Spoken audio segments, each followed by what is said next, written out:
यह समय वास्तव में बहुत ही शानदार है। अगर हम च्युइंग गम निगल लें तो क्या होगा? नहीं, क्या होगा नहीं। मैं हर बार च्युइंग गम निगल लेता हूँ। कुछ। सबसे पहले, यह एक मिथक है कि च्युइंग गम हमारे पेट के अंदर उसी तरह चिपकता है जैसे यह किसी अन्य चीज पर चिपकता है। ऐसा नहीं है। यह किसी भी अन्य भोजन की तरह शरीर से गुजर जाता है। धन्यवाद। हमारा शरीर च्युइंग गम के कई हिस्सों को पचा सकता है, जैसे स्वीटनर, फ्लेवरिंग्स आदि, लेकिन गम रेजिन को नहीं।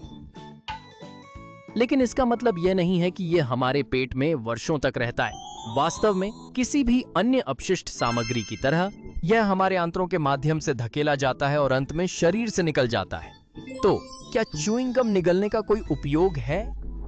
इसके स्पष्ट उत्तर नहीं है, क्योंकि इसमें कोई पोषण मूल्य नहीं है। साथ ही ध्यान दें कि निगला गया गम का बड़ा टुकड़ा गले में फंसकर घुटन पैदा कर सकता है।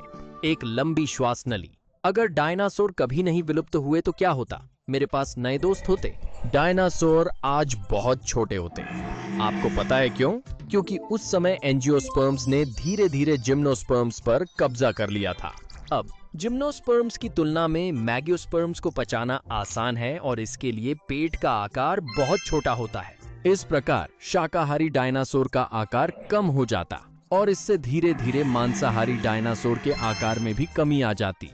वैज्ञानिक यह भी सोचते हैं कि डायनासोर अधिक बुद्धिमान बन गए हो सकते हैं, क्योंकि ट्रोडोन जैसे डायनासोर, जिन्हें समझदार माना जाता था और जिनका मस्तिष्क शरीर के आकार की तुलना में बड़ा था, विकसित होने लग रहे थे।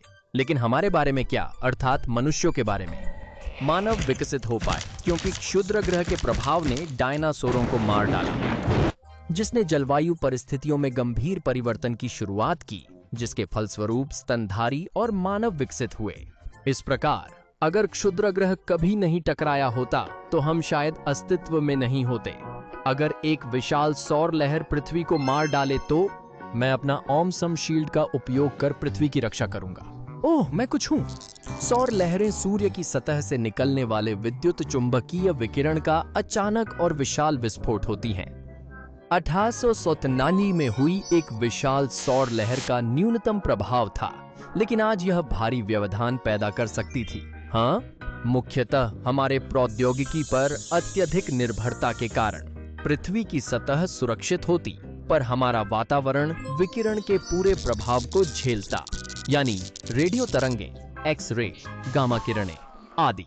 सबसे पहले बिजली ग्रिड में बड़ा व्यवधान आ सकता है, संभवतः शहरों या यहां तक कि देशों को बिना बिजली के छोड़ देना। दूसरे, हमारी पुरानी रेडियो संचार प्रणाली बंद हो जाएगी। तीसरा और सबसे महत्वपूर्ण, जीपीएस और उपग्रह संचार पर असर पड़ेगा। इससे परिवहन और संचार में बड़ी समस्याएं उत्पन्न होंगी। अंत में विशाल अरोरा की वजह से हमारा वातावरण एक शानदार चित्र की तरह दिखाई देगा। अगर सभी मधुमक्खियां मर जाएं तो? बिल्कुल नहीं। मैं अपने सभी बर्गर बेच दूंगा और उनके लिए एक सुरक्षित आश्रय बनाएगा। वह बहुत प्यारा है। ओम सम ईज की 16,000 से अधिक प्रजातियां हैं। मधुमक्खियां आमतौर पर अपने जीवित रहने के लिए फूलों से पराग और नेक्टार जमा करती हैं। इस प्रक्रिया में वे मदद करती हैं। दुनिया भर में आज उपभोग की जाने वाली अधिकांश फलों और सब्जियों की पैदावार का परागण करती हैं। कुछ अध्ययनों से पता चलता है कि चेरी का 90% से अधिक उत्पादन, ब्लूबेरी और बादाम का परागण मधुमक्खियों के प्रयासों का सीधा परिणाम है।